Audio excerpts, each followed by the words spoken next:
Hey there, and welcome back to Scrap with Penny, where paper meets story. Today I am working on a project for the Peartree Cutfiles Advent series. There are 3 Advent calendars, and this will feature the seasons cut file. So let me just go to the star of the show. It's Freezin season. I cut it this size as it would come if you bought it pre-cut from Marie, and then I cut it again at a smaller scale for what I think will actually work on my layout. So I just wanted to show you this. I think it's adorable. The O is wearing a little scarf, and then there are these mittens. So I'm going to set this to the side now and kind of talk about the design of the page. I decided that I had enough photos to warrant a double page spread, and I'm actually working with 4x6 photos on a double page spread. So circle the date on your calendar. It's a red letter day, and I've got 3 3x4s printed. So I want to back up just a minute and say that I had in my photo folder, I had 61 photos that I could choose from for this little snowstorm. Now, we don't get snow every year, and we don't get a lot of snow when we get it. And so this was almost 4 inches of snow, which is pretty significant. And so that explains the volume of photos. So I went looking for a double page sketch that I liked, and I had shown this sketch back earlier in the fall. I've shared before that when I go looking for sketches at Page Maps, I pick up and find several, and I screenshot them, and they live on my desktop. And then when I'm ready to create, the first thing I do is I go look through that folder and see if there's anything out there that I've already seen that kind of tickled my fancy.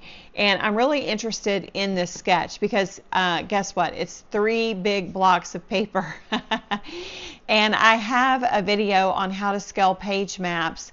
And so I've gone through and done the math. And this is 4 inches, and this is 8 inches, and this is 4 inches, and this is 8 inches. So very simple to, and you know what, I mean, it doesn't take a rocket scientist to have figured that out. But this should be a very simple page to emulate. And with the 4x6 photos and all of the paper, I think this sketch will have appeal to a lot of scrappers, because you can, you can just do one side and have a really cute page, or you can, do both and have a double. Okay, so I've got 61 photos. I've got a sketch. The sketch calls for 7 photos, and then I'm trying to decide what photos I want to use, okay, and what paper I want to use. So the first thing I decide really is my paper, and this is Simple Story Snow Patrol, and I'm leaning toward having this be the big focal piece, and then this is actually authentic, and it goes right with it. So I pulled it. I don't have, to be honest, I don't have a ton of winter papers, and so I keep all of my winter papers in a bin together, and when I pull one, I see all that I have. So this should represent 8 inches. I pulled the little plaid out that goes with the Snow Patrol, and then we'll have 4 inches showing of this over here. It'd be about right there. So I paused the recording and I checked, and this does represent 24 inches. And so this is the bone, the foundation for what my page will be. Now, remember, this is how I'm thinking when I'm planning. I don't have anything printed out yet. So the next thing I do in looking at my sketch is I go and I pull these little pieces of cardboard. These are the inserts in my photo paper, and I save them, and then they can become little mats or little placement guides when I'm trying to figure out what size and what photos to print. So I just kind of wanted to share this tip, and so this right here is the middle of my page, and so I'm laying out in the fashion of the sketch what my photos would be. So this is exactly how the sketch presents. So you can see as the sketch is laid out, It's not going to work for any cut file.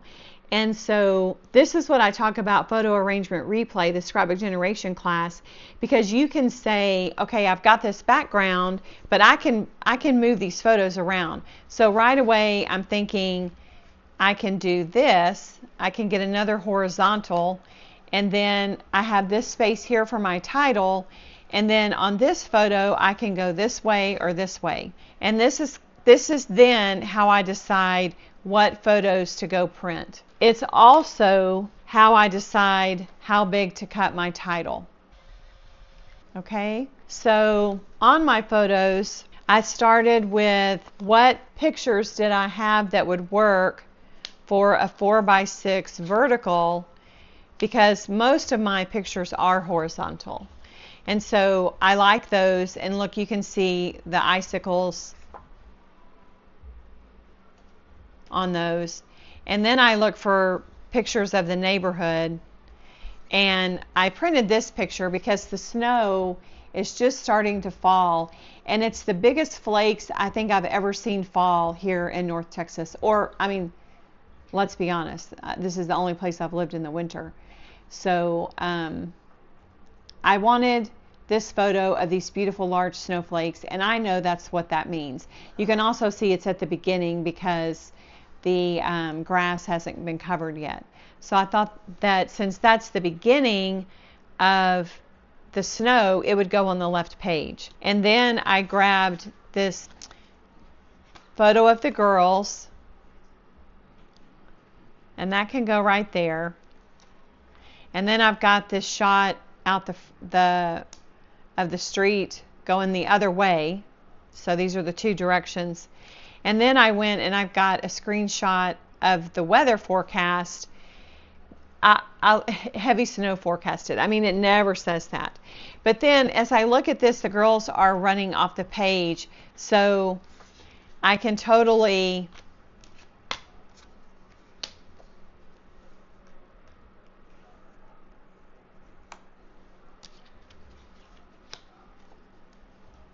swap that out. It'll kind of get down to what does my title look like when it's backed. I think this will work though. So I just kind of wanted to talk for a minute about how to make sure a sketch is going to work for what you want to do, and how to pare down the photos and decide, you know, what you want. So I just saved these. I have a collection of them. The 3x4s come from cutting this in half. This is a little 4x6 piece of cardstock. It's cardboard. It's lightweight cardboard or heavyweight cardstock. I guess either way you look at it. And the sketch calls for the stripe over here, but I don't know. It can go here or here. It doesn't really matter. And so the other reason why I wanted to do this exercise is I wanted to see just how much of this very busy paper was going to be showing, and if I could live with it, because it's a lot. And so I think that just the right amount of it is showing. And I also like the really dark wood grain because it brings in, the color of the bark of the trees. And so going back to my sketch, you can see that I would do like an embellishment cluster maybe over here, and then I would do my title, and then I would embellish around the title. So toward that end, because the paper is so busy, I think that I could get by with just cutting a bunch of snowflakes. So I went to my dies, and this is what I have. I have this little border, which was Hip Kit Club, and I think I got that on sale last year. I haven't used it. That's what it looks like. And then I've got these individual snowflakes. This is Lawn Fawn, and I'm not sure. I might have picked these up at convention or something. So these are the dies that I've pulled, and the sketch calls for a decorative edge to this stripe, but because my papers are kind of busy, I may just leave it as a straight cut. So what I'll also end up doing is putting a white mat behind these pictures. I'm going to trim them down. I'll trim them to 3 7/8 by 5 7/8, and then I'll have a little 1/16 mat around each side, which is kind of a normal look for me. So I know what I need to do next. I'm going to pause the recording. I'm going to cut my papers to the size, and I'm going to trim my photos and cut my photo mats, and I'll be back in a minute. I'll tell you, when the paper covers the whole page, you don't have to think too hard on if you're lined up or not. So these are my photo mats, and they're going to pop very nicely on this dark background. So this is here, and I've got my photos trimmed up.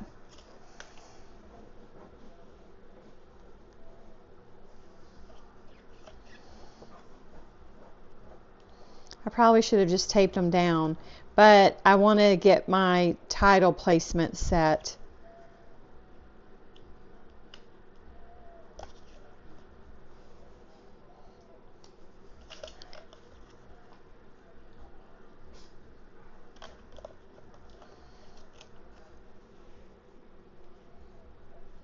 So just real quick, I like to go over how I use low tack mint tape on my trimmer. This would work on any trimmer. This is just the trimmer I have.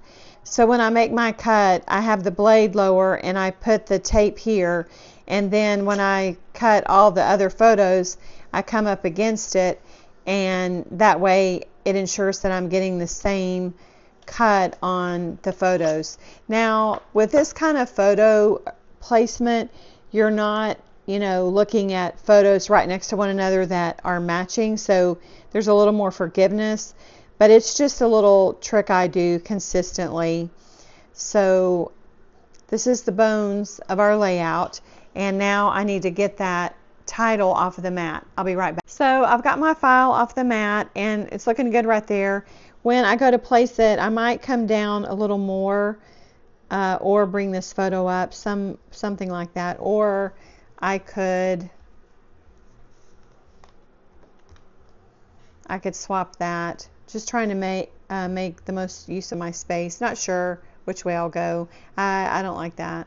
So more than likely what I'll do is I'll shoot for a consistent bottom margin for this, and this photo for some consistency, and then these will kind of split the gap.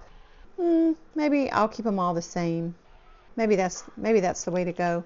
And on backing the file, I had pulled out this vellum because I thought that would kind of emulate snow. So I think I'm going to back this in vellum. I'll pull out some colored paper for the scarf and the mittens, but I think all the letters will have vellum behind them.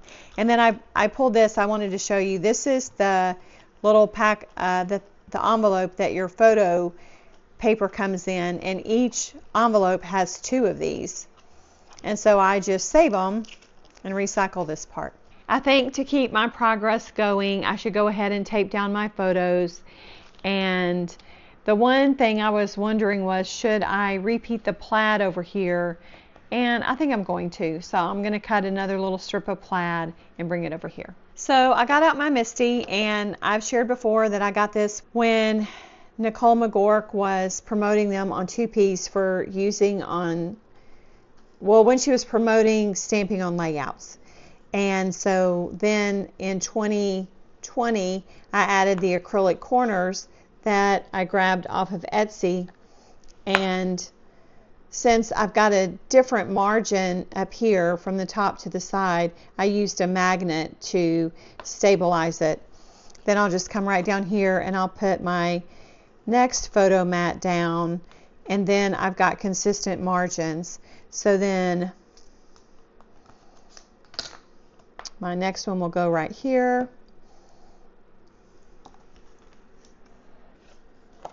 and it's another horizontal, and then I can just shift this right here, and this is the little 4x3. Look, pretty uniform, pretty easy. So then the next thing I can do is just lay down my photos, and this is what I mean when I say it's easier to mat your photos when your foundation is stable. The nice thing about this Misty is I can just lay this one right here and I can kind of eyeball the bottom edge. And that should align good enough for the double, you know, the gutter will help me out there. So I took the other page out and dropped this in, and that's ready. And then I think on this one I'm going to wait and I'll place this picture after my title is down, but I can go ahead and mat this photo. And I'm not sure if I'm going to put the neighborhood shot here or the weather shot, so I'm not going to mat that photo just yet. I always put the link to these acrylic corners in the video description. I got mine off of an Etsy store, and that one is not selling them right now, but there's another one that is. Okay, so I'm going to get this out of the way and then we'll move on to the title. I always share, Coley Bing did a Google Doc, and she's the one that got so many of us hooked on using the Hero Art sentiment strip die for our journal strips. And you get a nice uniform cut. Here's the die itself, and you just create your own personal copy of the Google Doc, and then you can type into it. She uses Century Gothic. I use Courier Prime, which looks like American typewriter. And so I'll trim up the odd edges, and I'm thinking it's going to go right here, or maybe right. I need to see where it's going to go. So I need to get this resolved and this resolved, and then I can put down my other picture. But I wanted you to see that these are just, you know, so uniform and perfect. I pop them up on foam. So I'll be back in a second. So let me catch you up real quick. When I shared that this was authentic, I didn't share that this Simple Stories was a simple set, so it doesn't have a ton of papers in it. The other side of this plaid was this wood grain, which would be too much wood grain, and this was one piece of paper. So the flip side of this, if you had the right papers, you could totally have gotten away with using just 2 sheets of paper here, but I had to pull in a third to get a different pattern, and this is the back side of this pattern, so I couldn't use it. But at any rate, I did go back to the Authentique collection for the mittens and the scarf, and the name of that Authentique collection is Snowfall. So while I was away, I got my journal strips and my title ready to go down. I did simply back this with vellum. I did a trace, and I erased, you know, the irrelevant parts, and I just did an internal offset on that trace to get this vellum that's just a little bit more narrow than the file itself, so I could tape it to the back. And then on the scarf and the mittens, I just laid my title down onto the paper and did a pencil trace, and then I got those glued down, and I think it is so cute. I didn't worry about the cream and the white. The paper itself has cream and white in it, and I think if you just kind of lean into it, it takes away the question of, is that cream, is it white? Well, it's both. And so I decided to bring my title more down this way, and then I put the 2 smaller pictures up here. I think there's good balance. This is cohesive in one unit, and to me that makes sense. And so now what I'm going to do is I'm going to pick out some snowflakes. I'm going to run them through the die, and we're going to build some little snowflake elements around the page. And there is a sticker sheet for this Simple Stories. I'm going to go pull it. There might be a sticker that would be a subtitle that would go right there, and I'll be back in a minute, but we're close to being finished with this, and I think it's so cute. I love the cut file. Hey, so I am back, and this is a wrap, and I think it is so cute. And you have to give the credit to the title because it just carries the weight on embellishing. And I only needed to add a few snowflakes and stickers because it didn't need that much more. So again, this was Simple Story Snow Patrol with one piece of authentic snowfall. And I have all of my themed sticker sheets together, and so I went, and winter was all at the front, so I just kind of shopped. This one is actually from Snow Patrol, and I think this is Carta Bella, and I think this one is Echo Park. So I was just looking for things that were in the size that I needed them in, and that would have that would coordinate with what I had down already. And I have snowflakes. I've got 2 groups of 3, and then in the middle of the snowflakes I did white enamel dots, small, medium, large, small, medium, large, and a little frosty fun because the girls are running in the snow. You may not know, but Frenchies don't really have long hair, and so they get cold really fast. So when they saw the snow, they were kind of excited, but then, they came in shivering. So having so much fun. And I think that's a wrap. So again, this is the Seasons Advent Calendar from Peartree, and Marie has 3 Advent calendars. You can buy them to be cut and sent to you, or you can buy the digital download. And this is about 8.5 wide, and remember I showed you the original file. It's about a little over 10 inches wide. So super cute. She did such a great job designing all of them, and I'll have 2 more Advent projects. One working with the Scrapbooker's Advent Calendar, which is made for 12 by 12, and then one with the December Advent Calendar, which is geared toward a 6 by 8. And this Seasons Advent Calendar is geared toward people that don't like to scrapbook Christmas necessarily. So I hope that you had some fun while I was having fun with this. If you're a subscriber here, big heartfelt thanks. I appreciate you so much. And if you're new here or you haven't subscribed yet, I would invite you to hit that button and join our community. So December is underway. We've all got long to-do lists. I encourage you to try and have time for your passion during the holidays. And, even if it's just shopping, you can always work on procurement in December and then deployment of the supplies in January. But at any rate, I had so much fun with this. And as always, thanks for hanging out with me.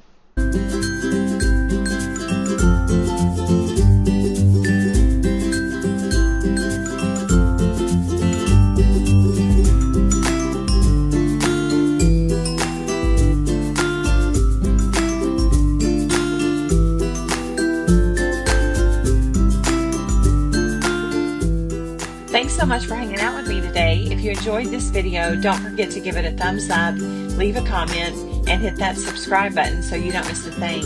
I'll be back soon with more layouts, videos, and a little stash busted magic. So please come back and crop with me. Until next time, happy scrapping, and remember, this is where paper meets story. Bye-bye.